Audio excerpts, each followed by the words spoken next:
Chapitre 1. L'ombre d'un père. Je m'appelle Myriam, j'ai 36 ans et je suis née à Ouagadougou, la belle et vibrante capitale du Burkina Faso.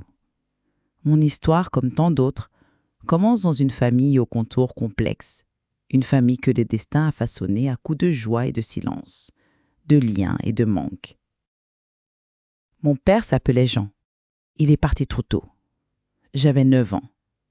Je garde de lui une image floue, mais profondément ancrée.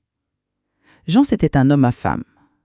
Un de ces hommes charismatiques, séduisants, au charme presque légendaire. Il était, dit-on, l'un des plus beaux hommes de son époque. Et je le crois, non pas seulement parce que j'étais sa fille, car toutes les filles aiment leur père, mais parce que partout on me l'a répété. En plus d'être beau, il avait de l'argent. Il était comptable dans une grande structure de la place. Un homme de pouvoir, un homme de prestige. Un homme entouré. Vers la fin de sa vie, les choses se sont assombrées. Des soucis avec la justice, des revers financiers. Mais avant cela, il avait connu la légèreté, la musique, les fêtes. Il avait même un groupe. Il chantait, jouait. Un artiste dans l'âme. Et comme beaucoup d'artistes, il aimait les femmes. Officiellement, il en avait épousé 4. Officieusement, nul ne sait vraiment. Ce que je sais, c'est que nous sommes 9 enfants. Ou peut-être 10. Un conte flou, à l'image de cette famille élargie. Ma mère Halima était la dernière de ses épouses. Mais l'histoire raconte que le véritable amour de mon père fut la femme juste avant elle. Une femme qu'il n'a jamais vraiment oubliée. Elle est morte, peu avant lui. Certains murmurent que son cœur n'a pas supporté la douleur de cette perte et que c'est elle qui l'a emporté avec lui. Mais malgré tout ce qu'on peut dire, malgré ses faiblesses, ses excès, ses absences, je sais une chose. Il aimait ses enfants. Et moi, j'étais sa préférée. J'ose le dire. Parce que j'étais studieuse. Parce que j'étais sa fifi. Parce que j'aimais passer du temps avec lui. Parce qu'on se comprenait. Alors quand il est mort, quelque chose en moi s'est figé. Je n'ai pas pleuré. Pas tout de suite.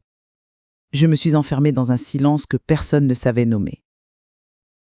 Avant sa mort, à la suite d'une longue maladie, il n'y avait plus de fête dans la maison, plus de musique.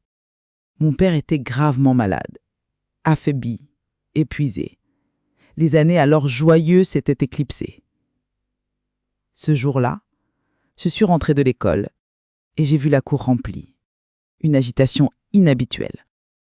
J'ai ressenti une joie d'enfant qui croit naïvement que Noël est enfin revenu, que cette année on allait fêter, que les rires allaient reprendre. Mais ce n'était pas Noël. C'était la mort. Mon père était allongé là sans vie. Et depuis ce jour, plus rien n'a jamais été pareil. Je n'ai plus jamais aimé les fêtes de fin d'année.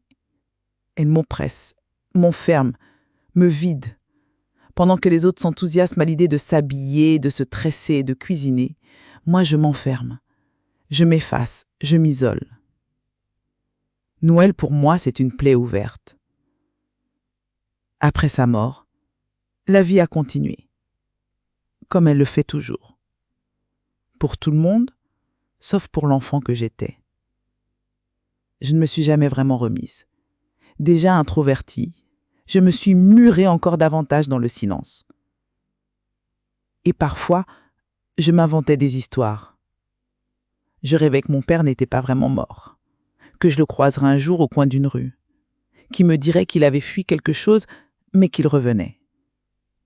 Ces illusions, je les ai portées longtemps, comme un rempart contre la douleur.